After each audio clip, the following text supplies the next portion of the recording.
The fact that we've got a state that has become massively weakened through malgovernance is forcing people to work together also. So, because I think to try and, to use words like, is it genuine or not? I'm not interested whether it's genuine or not. How do people come together? People come together frequently because they have to solve a problem together. And I think that is happening in a very real way. My guest is Christi van der Westhuizen. She's a sociologist and former Vrye Weekblad reporter who disentangles South Africa's complex ties of race, gender and power with incisive commentary on white privilege and lingering post-apartheid divides, spelled out in her writings White Power and Rise and Fall of the National Party, and another book that she's recently written some time ago, Sitting Pretty, White Afrikaans Women and Gender in South Africa. Christi, I read somewhere that you describe yourself as a chamomile tea-sipping yoga practitioner, guilty as charged. Just to say that the book's title is Sitting Pretty, White Afrikaans Women in Postapartheid South Africa. So not gender is not mentioned separately. Sitting Pretty, White Afrikaans Women in Postapartheid South Africa. In post-apartheid South Africa. Yeah. Now, I mentioned to you that I read somewhere that you describe yourself as a chamomile tea-sipping yoga practitioner, and that you say that you're guilty as charged. Does that mean that you belong to that particular group in our society that we tend to call woke people? Yeah, no, but look, when it comes to the whole idea of wokeness, I've actually written about it, that I don't regard it as something that's applicable in South African context. And I see it actually as a bit of laziness on the side of conservative or right-wing thinkers in South Africa to use the term woke for progressives in South Africa. I think in South Africa we've got a very particular, one could say, intellectual and also political legacy that we're drawing on, in terms of progressive politics.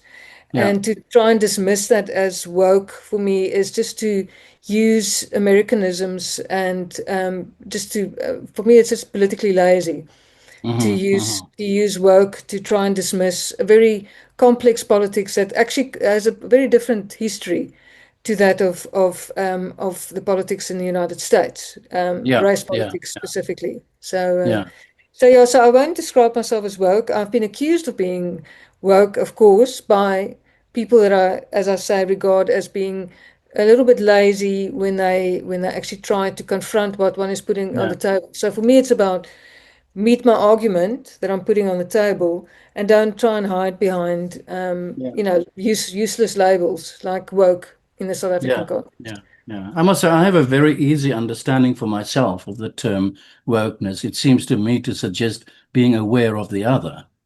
And within the context of that define, I'm quite happy if people call me woke. In fact, I have it in my commentaries on the videos that I do. I'm called all sorts of nasty terms and so on. So I don't really care much about it. But I have no problem to be called woke because I am quite aware, I think, hopefully, of the other as well. And I think it's important. Yeah, well, as I understand it, it started off as a term used by African American people around being alert to certain forms of power enactments, one could say, the way that people actually play out power in certain contexts, and just to be alert to it. And so, and in that sense, if that's offensive, it shows you clearly then what the politics behind a word like woke is to try and snuff out any kind of resistant thinking. But I think the Americans have got their hands full and they should keep their terms for themselves. And well, it's a term that was born during the civil rights movement. That's really where it comes from. Comes from 60s USA civil rights movement. It's the idea of being woke, being aware of, conscious of the other person next to you. Recognize the humanity in the person next to you. It's as simple as that. So I think I it's didn't been realize it was abused. that old. I thought it was more like a kind of a 2000s kind of invention. It had that It comes thought. really, it literally comes from the 60s, Mm, from the okay. US liberation struggle. Anyway, Okay. Mm, we're going to focus a little bit on obviously South Africa and on the Afrikaner, because as you know, Trump has rebranded the Afrikaner, and there's a great consciousness around the Afrikaner and who we are also internationally. But firstly, just something about yourself. You grew mm, up in the 80s in Boksburg, in a very mm. conservative environment. Because my first question to you is, what informed your views of apartheid, and how did you emancipate yourself from the politics of your immediate environment, Boksburg? Mm. Well, I think it was actually a good context to, in retrospect, of course, a good context to have found myself in because, I was directly confronted as a white person with, what that politics looks like, at least among white people. And it's interesting to think how politicized we actually were as young kids. Hmm. I remember being in my school, which called, it was named after the first Minister of Bantu Affairs, E.G. Jansen, Ah, and we were literally divided in terms of political persuasion in relation to the various political parties and also the Afrikaner Weerstandsbeweging, which is the Afrikaner resistance movement, which is the far right kind of a proto-Nazi movement that existed, as well as the Conservative Party, which wanted Verwoerding and apartheid to yeah, return, and then the National Party, which was busy with a form of apartheid reformism. But as we know, that reformism went with an incredible amount of state violence. And then there was myself. So being, feeling very marginalized actually in that context. And but the reason for the fact that I was, let's say, woke, is that I was. My mother was a library assistant working at Rapport newspaper at that time, and this was during the second state or first or the second state of emergency in the yeah, mid yeah. 1980s. And the media couldn't report at that point on what was really going on. Not that the media, most of the media, particularly the Afrikaans media, was not very active in any case in exposing Mhm. apartheid atrocities, but they could report even less.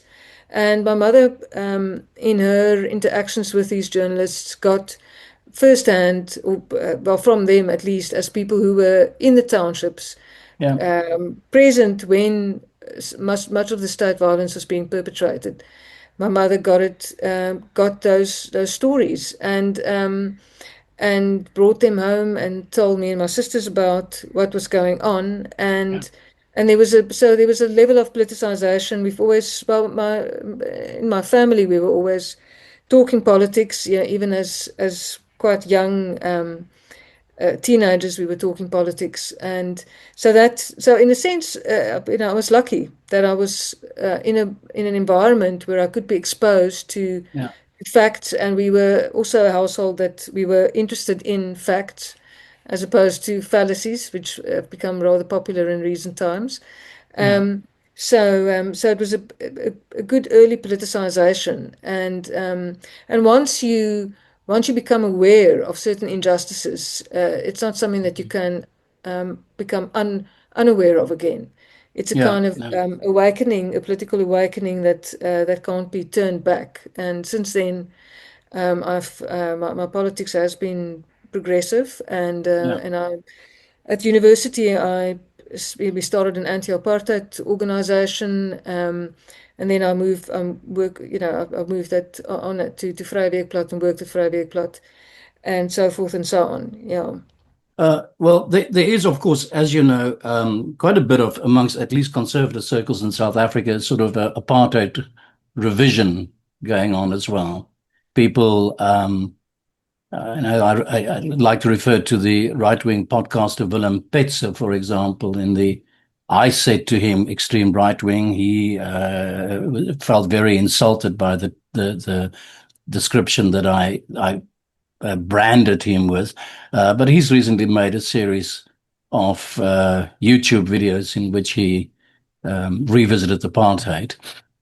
And he came to the conclusion that much of what we're being taught today about apartheid is nothing but revisionist propaganda. He calls it designed to justify racial divisions and political control. That's part of the thinking.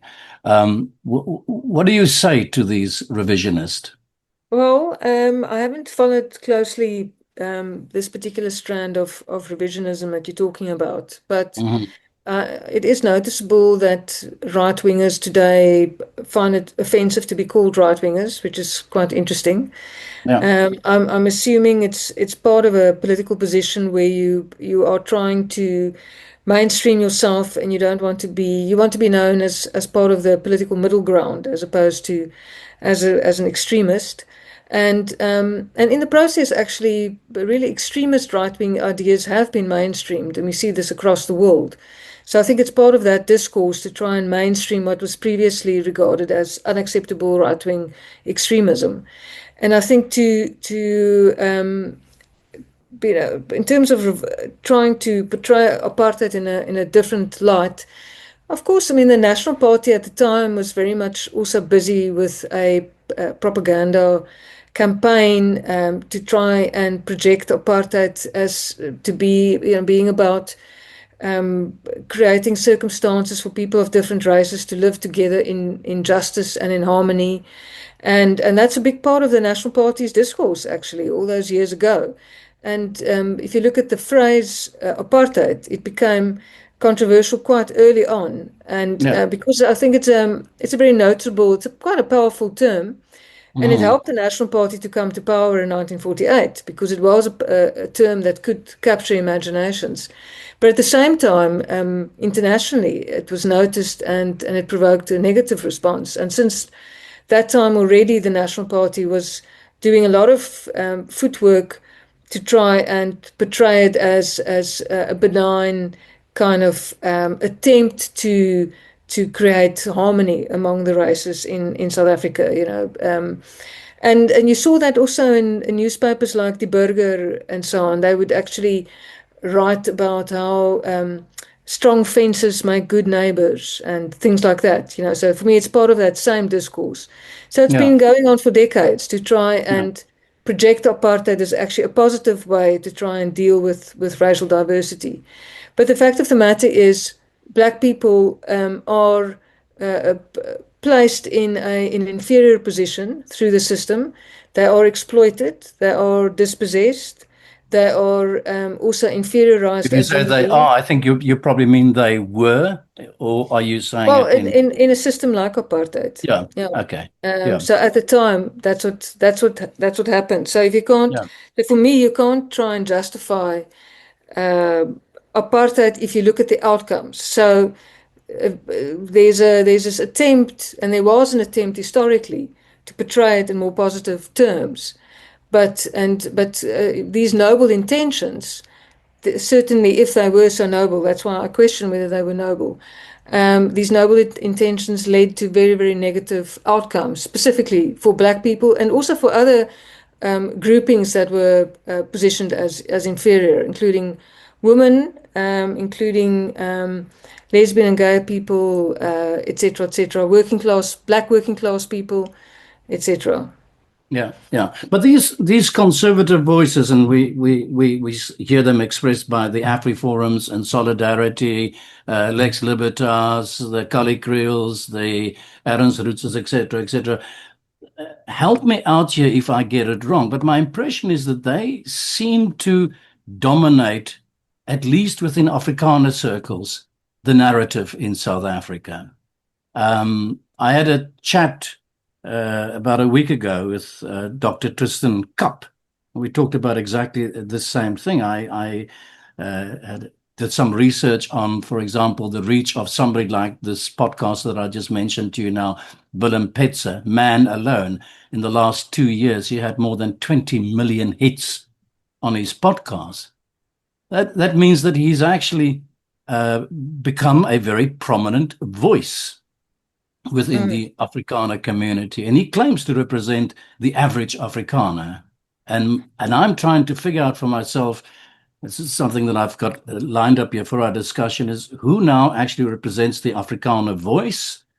Or are we all just finding ourselves in a particular bubble? And am I finding myself within a particular bubble because of YouTube algorithms or whatever the case might be? Because this revisionist talk, this talk about the conservative Afrikaner seems to me, from where I sit, to have become the prominent voice among the Afrikaner people. I do think that if we look globally, that there's a certain right-wing voice that's become very loud and very dominant in different political contexts. And we see in response that your left-wing position or your liberal position, those positions have not been able to respond adequately. And we certainly see that at the moment playing out in the United States, where your liberal, well, the left-wing position has never been very strong there, but your liberal position certainly seems to be caught on the back foot without a proper response. And I think with Afrikaners, the problem that you have as a that one has as a progressive Afrikaner, which I am, is that you don't actually mobilize or organize yourself on the basis of your ethnicity. You mobilize and organize on the basis Mm, of values. And mm, the values that I know many Afrikaners like myself, and I am in interaction with many Afrikaners that I don't know personally, but that when I have book launches or I write articles and I get responses via email or on Facebook, social media, etc., I hear from many Afrikaners who I don't know at all, who write to me and indicate that they share my position, and but these are people who are many of them are doing amazing work where they are, but they're certainly not doing what I would call ethnically oriented work. So they're not. So that's why they won't articulate their own position firstly as that of Afrikaners. They would frequently articulate their position firstly as South Africans. mhm. And so they won't be that loud or that audible compared to the right-wing position, which is very much an ethno-racial position and frequently also a masculine position where a person is taking a very particular position on, even though it's an interesting discourse because there's always a denial, there's always like, oh, but it's not, whiteness is not important, and we shouldn't be talking about race and we shouldn't be talking about gender and so on and so on. But the discourse is actually very much about race and gender and so Yeah, forth. And yeah, so I think that's the difficulty that one runs into. So if you want to find that progressive Afrikaans voice, it's difficult to find people who are representative of that because they don't position themselves ethnically. yeah, You yeah, have to go and find them, in many fantastic civil society organizations doing wonderful work, or yeah, academics who are doing amazing work, or people in the legal fraternity who are doing incredible work around human rights and advancing constitutionalism in South Africa, etc., etc. yeah. So, Yeah. I guess I'm also trying to say to you, it's my impression once again is that these very conservative voices had been amplified massively by Donald Trump, obviously, massively by the Afrikaner refugees who'd gone to the USA in the meantime. South Africa had, to a large extent, in my view, internationally, at least here in Europe as well, been rebranded. And it will just seem to me, if I mentioned this in a discussion that I had with Dr. Piet Krokamp not too long ago, if I'm to get into a taxi now and go to the city, which is about 15 kilometers ride to get to the heart of Amsterdam, the taxi driver will pick up my accent, will ask me where you're from. And when I say I'm from South Africa, his first and foremost response would be, oh, either a reference to the genocide or reference to reversed apartheid. and nothing of the ideas that I think you would want, or the view that you would like the rest of the world to have of South Africa. So what I'm trying to say is that it seems to me, I get the impression that the left wing in South Africa has not been able to actually formulate an attractive enough kind of a narrative that convinces the rest of the world of the ideas of the Rainbow Nation, and that all is well for the multicultural democracy in South Africa. Well, that's perhaps because the left wing itself is very divided. And I think the left across the world, again, are very, very divided. So because you have, and this is a historical problem actually, because ultimately there are all these ideological battles on the left wing of the political spectrum, and you have these divisions therefore, and that definitely also weakens the leftist voice. In South Africa, we also have a problem around and my work recently has turned towards better understanding actually the African National Congress and the kind of nationalism that we are dealing with at the moment in the post-apartheid context. And the fact of the matter is that we've had a hugely dysfunctional African Nationalist Party running the country for 30 odd years. They are now in a government of national unity, but they're still the dominant party. And the leftist position in South Africa has been weakened by the fact that the ANC has turned out to be dysfunctional and a huge disappointment. Yeah. And so in terms of defending constitutionalism is now not such a clear-cut thing even, because you actually find it's quite interesting. Groupings and people that would regard themselves as left wing in South Africa, many of them don't actually support, or some of them have come to a position of no longer supporting constitutionalism, and basically saying that South Africa's transition is the result of a selling out of South Africa. That Nelson Mandela himself was a sellout, and that the Rainbow Nation itself is also a complete hoax, an ideological hoax to try and mislead black people into accepting a situation where the economic power has not really shifted from white people to black people. So you hear it a lot in South Africa that there's been a political transition, but not an economic transition. Of course, if you look at the figures, you can see that there's been an economic transition of sorts. So your upper bit of the social pyramid has been deracialized, with so black and white people sitting in the very tip of your socioeconomic pyramid, and then you What would that be? Would that be your what, 2%? or even less, yeah. And those are ANC billionaires that have benefited from the first decade or so of the transition, where there were particular moves made by white capital at the time to bring them in. Then you also see quite a strong growth of a black middle class into the millions. And when you're in cities like Cape Town and Johannesburg and Durban, you can really they've got a strong social presence and so forth. So I think that it's not 100% accurate or even honest to try and pretend that there's been absolutely no economic transition. I think that there has been economic transition of sorts, but the problem is that your bottom 50% of people who are by and large black remain mired in acute poverty. That's actually become even worse after COVID.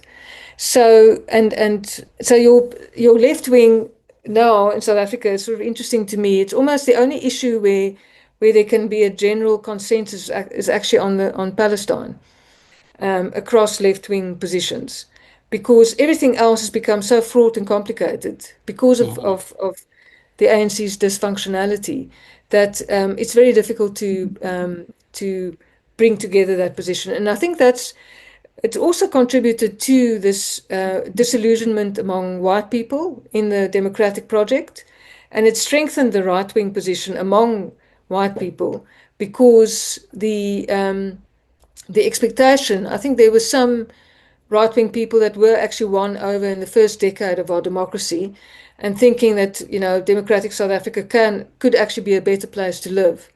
And of course, it's still a better place to live for white people as it stands, So white people are by and large still better off.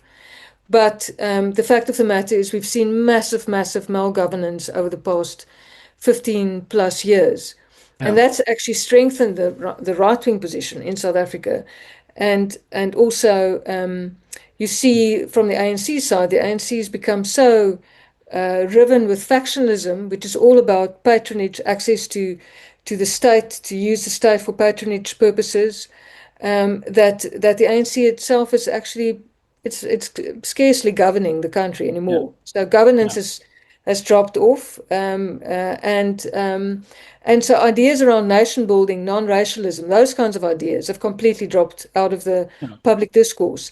The first 10 years, there was a very strong discourse on nation building, non-racialism, etc., etc. That's all been forgotten, which means that our racial disparities are also not being addressed, from a discursive point of view in Yeah. terms of bringing people together. And that's all of that is just work to strengthen the hand of the white right in South Yeah. Africa, and to strengthen also black extremism, and I would say a certain black fascism as well. What you say is borne out by some statistics I came across the other day, which I think people were asked, Afrikaners were asked I think it was in the late 1990s, or do you identify primarily as a South African or first as an Afrikaner? And then you can see how that question that was asked in the late 90s and then something like 2015 again and 2018 again, how progressively more and more of the folks that were asked, do you identify with being an Afrikaner or a South African, is popping out on the side of we identify as Afrikaners. And I think the latest figures come from something like 2021, 2022 that I could find, in which something like 70% of all Afrikaners suggested in this poll that they primarily identify as Afrikaners.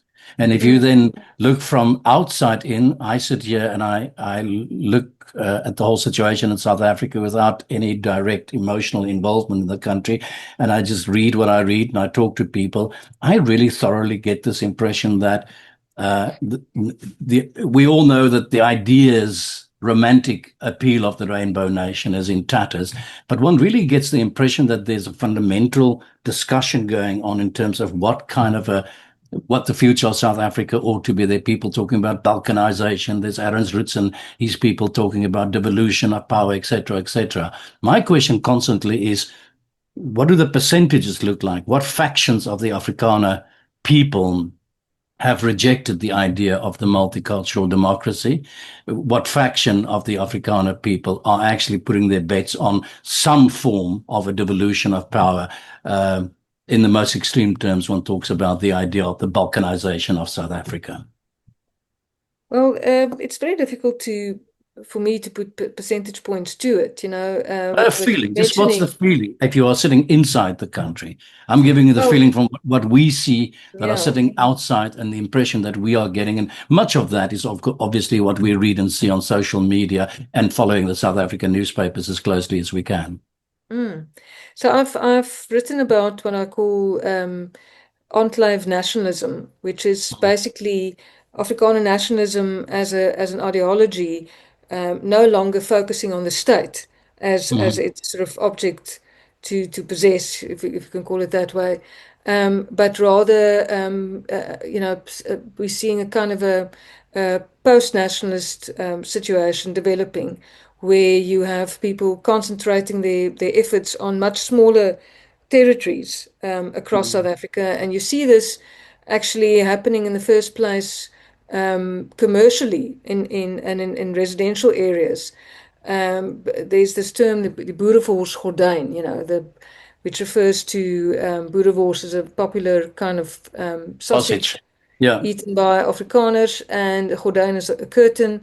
So, and you have that both in Cape Town, between the northern and the southern suburbs, and you also have it between Pretoria and Johannesburg. And that sort of, for me, just in a colloquial sense, captures that you find these enclaves where will have a concentration of white Afrikaans speaking people. And this is something that's been happening, I think, for more than 15 years that you've actually seen this. And within that, the church then becomes very important, the school becomes very important, but there's also a certain kind of consumption that goes with that. And so your shopping center is very important. There's a cultural expression that happens through consumption. And AfriForum and Solidarity as organizations have also been very successful in terms of commodifying Afrikaner culture in that sense. And you also have newspaper outlets that are owned by basically Naspers, Media 24 outlets that have also been successful in commodifying Afrikaner culture. So where you consume Afrikaans products, everything, and that's why there's been an incredible cultural explosion as well. If you look at television, music, etc., etc., there's been and there's also a real assertiveness that's come to the fore also, where people want to buy in Afrikaans, they want to speak Afrikaans when they're making their purchases, etc., etc. So all of that's interesting, and I think that what's happening is that obviously for AfriForum and those kinds of political organizations, they would like to draw this together into some kind of political movement. But I think what's happening a lot on the local level is that people, just because practically they have to make a different plan. So practically you are seeing a kind of a necessary devolution of power happening because municipalities have become very dysfunctional. So when I was talking earlier about the ANC becoming dysfunctional at the national level, this is at national, provincial, and local level. You've got you've probably spoken about this on previous programs, but you've got a complete collapse of in services. You've had a collapse of the national power grid for a number of years. It's only been running again for a few years, but at local level, electricity outages are still continuing. We now also have water outages. We've got raw sewage going into drinking water, into rivers, into dams, etc., etc., all because of malgovernance by the ANC. So these practical circumstances are actually forcing people to take, control of the situation at local level.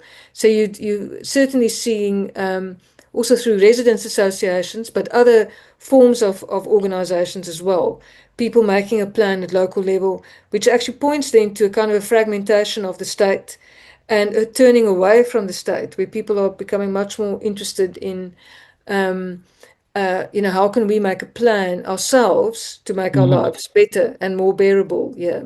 And I've actually said, ironically, in the past, what democracy perhaps could not do, the destruction of the state by the ANC can do, and that is to bring people together. Because the fact of the matter is, you have to collaborate with everybody. You can't be a racist if you want to save your small town. You can't be a racist when you're doing that. You actually have to reach out to across the racial boundaries. You have to reach out across the class boundaries. So, and we're seeing that. We're seeing these kinds of collaborations happening at local level. But of course, your political organizations would want to formulate this into a political movement of sorts, and then try to devolve power through more official means. But I cannot see that happening very easily because definitely from the ANC side and ANC alliance partners, they will definitely not accept any kind of devolution of power. In the first place, because it will be admitting failure on their side.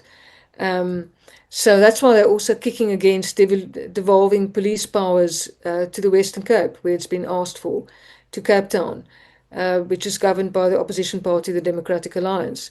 Devolving even control over the railways. They won't even devolve control over the railways because, again, it points to their failure in because our railway system is also falling apart across the country.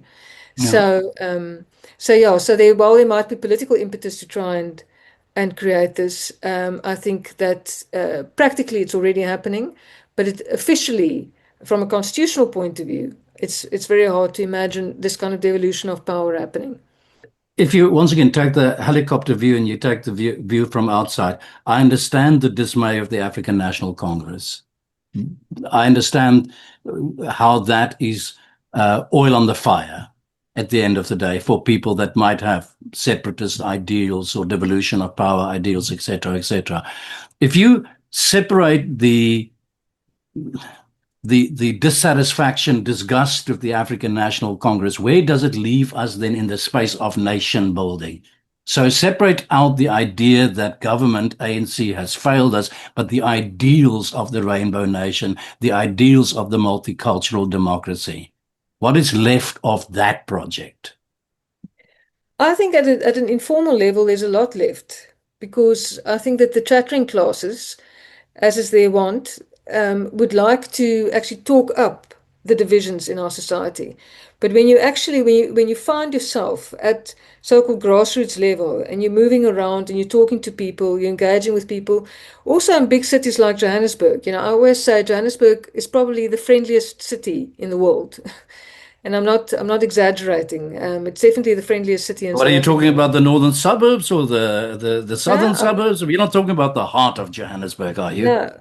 I'm well, the heart of this downtown Johannesburg might be a bit of a different scene because you have a situation where particularly foreign Africans have, who are in desperate situations, are trying to eke out a living, and there's a xenophobic response, etc., etc. So that might be a different scenario. But I think in terms of South Africans engaging with one another across racial boundaries, there's an incredible amount of goodwill. There's an incredible amount of willingness to connect, to solve problems together. I find myself at different levels frequently. More, one could say, more official kinds of levels with organizations, down to more everyday situations with people. And I'm busy with a big research project where we're actually also particularly now drilling down into local level dynamics, and I'm seeing a lot of goodwill. I also think that the disillusionment with the constitution is frequently more of an elite level disillusionment. And while if you look at ordinary people, there's a lot of reference to the constitution and to the constitution as empowering people to claim their rights. In fact, I think sometimes, well, we're definitely picking up from the ANC government a kind of a frustration at how people understand their rights, that they have these rights to claim, and they are claiming them. And part of their disappointment with the ANC is that the ANC can't live up to fulfilling those rights. So that's why there's been such a mass withdrawal from the ballot box, because I'm sure you've spoken about this in some of your other programming, that we've seen an incredible withdrawal from voting by the South African electorate, which is the main reason why the ANC has dropped as low as it did in last year's election. So, because it's by and large ANC voters that have stopped voting. And it's because of this idea, I've got certain rights, I'm a rights-bearing citizen, and the party is not living up to that. So people are at local level then, and in everyday situations, people have to survive, and they are finding ways to survive, and that is through human connection. We're all putting on a good face to the world out there, Christi. I want to go to your book, Sitting Pretty. And the reason why I want to do that is I want to get a feel of what's real in South Africa and what's pretend to the world out there and to ourselves in South Africa. And there's a lovely little quote that I wrote down. Yeah, I don't know if it's from the book itself or a critique on the book, but you write yourself, I think,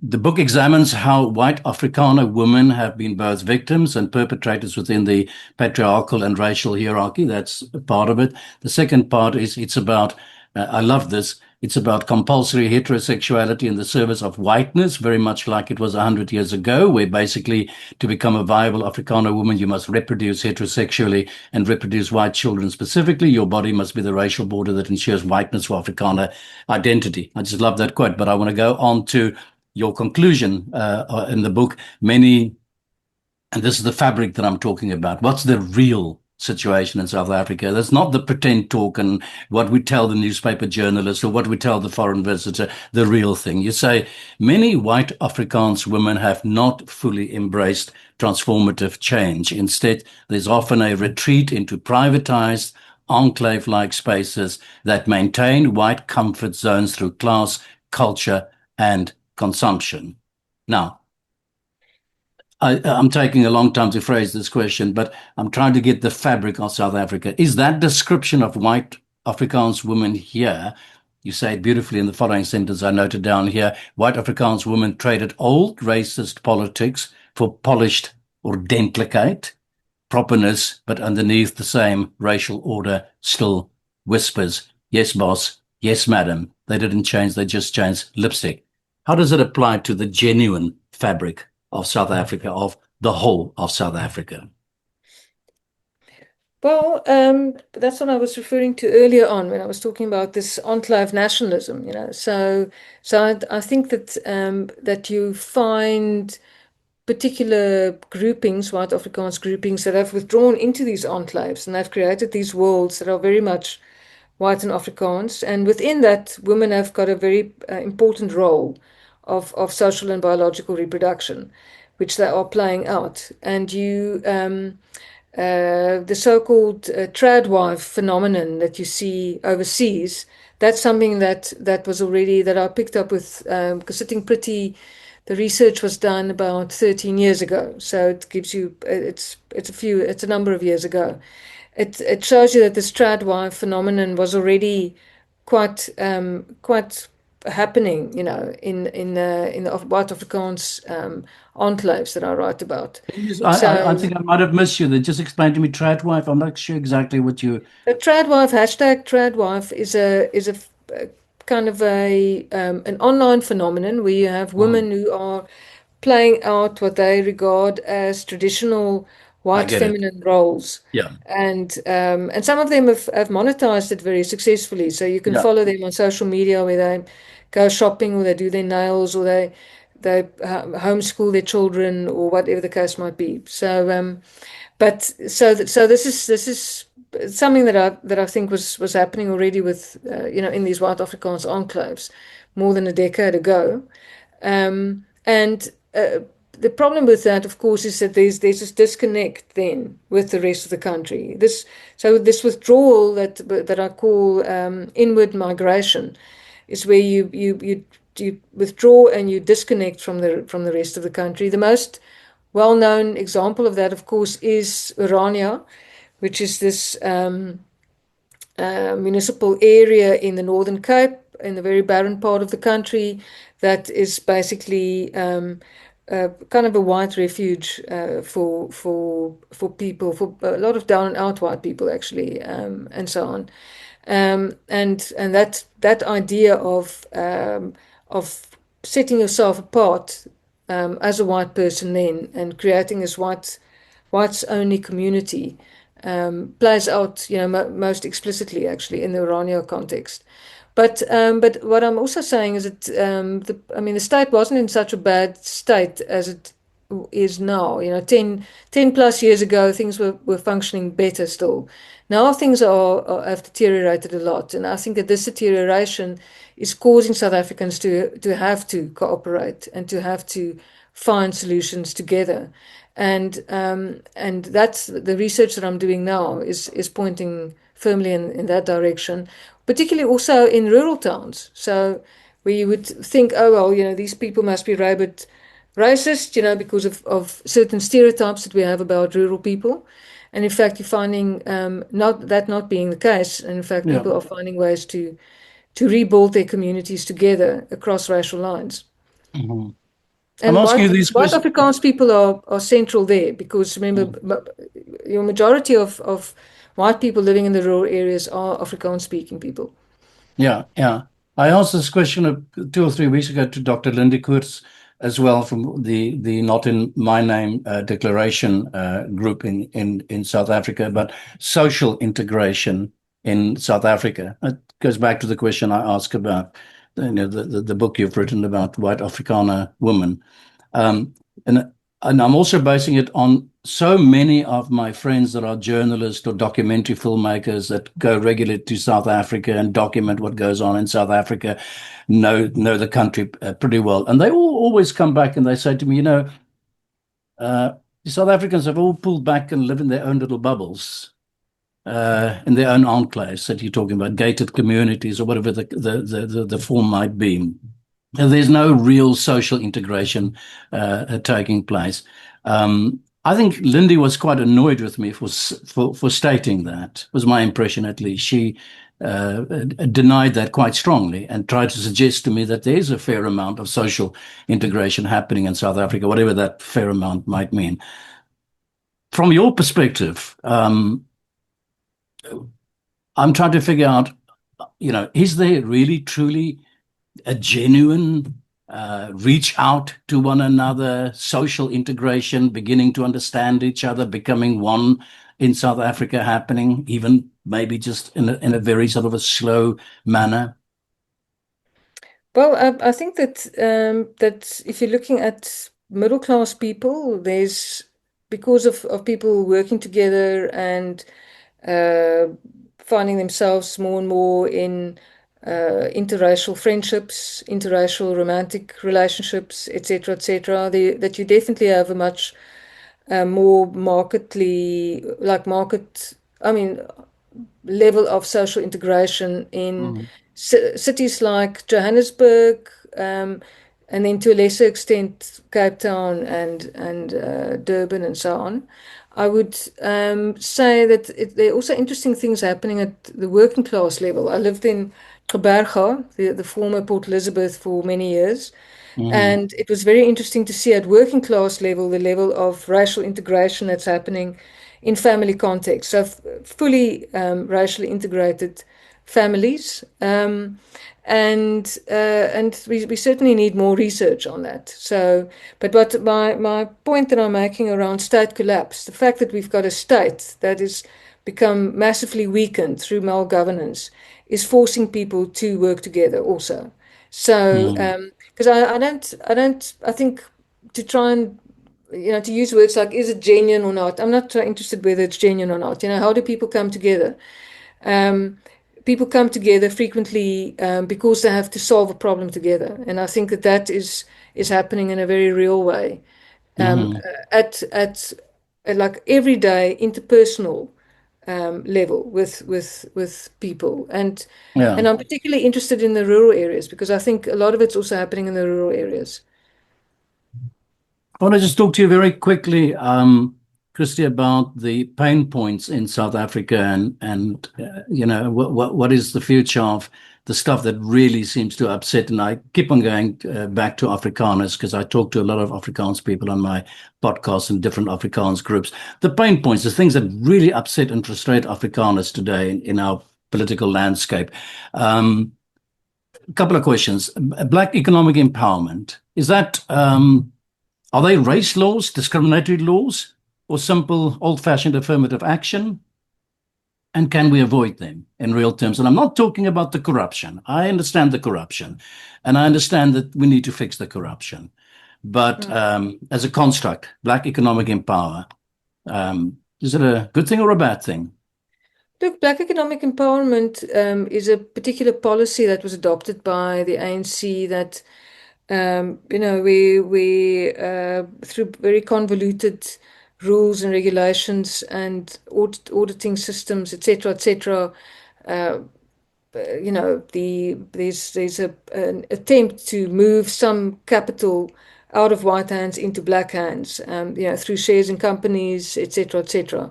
So it's very clear from the Zondo Commission. I know you don't want me to refer to corruption, but the fact is the Zondo Commission into state capture, which was this big Mm. national project that was driven by the former president of the country, Jacob Zuma, to basically capture state-owned enterprises and to use all of their capital and services for corrupt ends. The Zondo Commission actually found that Black economic empowerment was actually a big part of the problem. So it's clear that the attempts to use legislation to try and overturn the legacy of colonialism have unfortunately been hijacked by a political elite. So one certainly needs corrective measures in relation to the legacies from colonialism and apartheid, and I support corrective measures. But I think that the measures that have been put in place have been shown now to have been hijacked and are Yeah. not effective. And they're certainly not effective if 50% of your population remains caught up in Yeah. abject Yeah. poverty. And that's where we're at.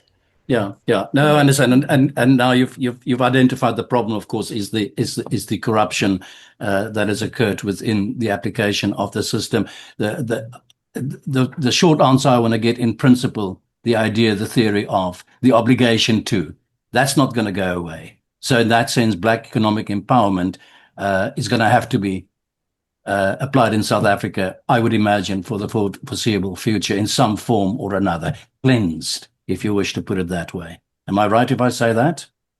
Well, we need corrective measures. I don't. I think the particular policy called Black economic empowerment is not a policy that's worked, and I don't think, in that sense, it's not an acceptable policy. It does not address our problem, which is that our colonial legacies are persistent, and Black economic empowerment can't resolve them because, as I say, the policy's been hijacked, basically. Yeah, yeah, No. yeah. Expropriation of land without compensation, is that a real threat to our fundamental rights, or is it hyped by the opposition?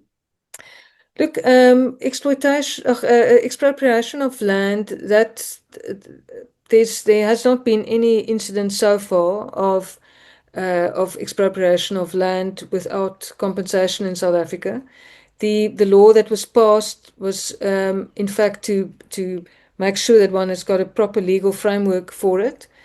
The expropriation of certain, of land, for example, that's lying idle and that can be used for productive ends, makes, to my mind, sense. At this point in time, there's a lot of unproductive land and also unproductive property that could be better used.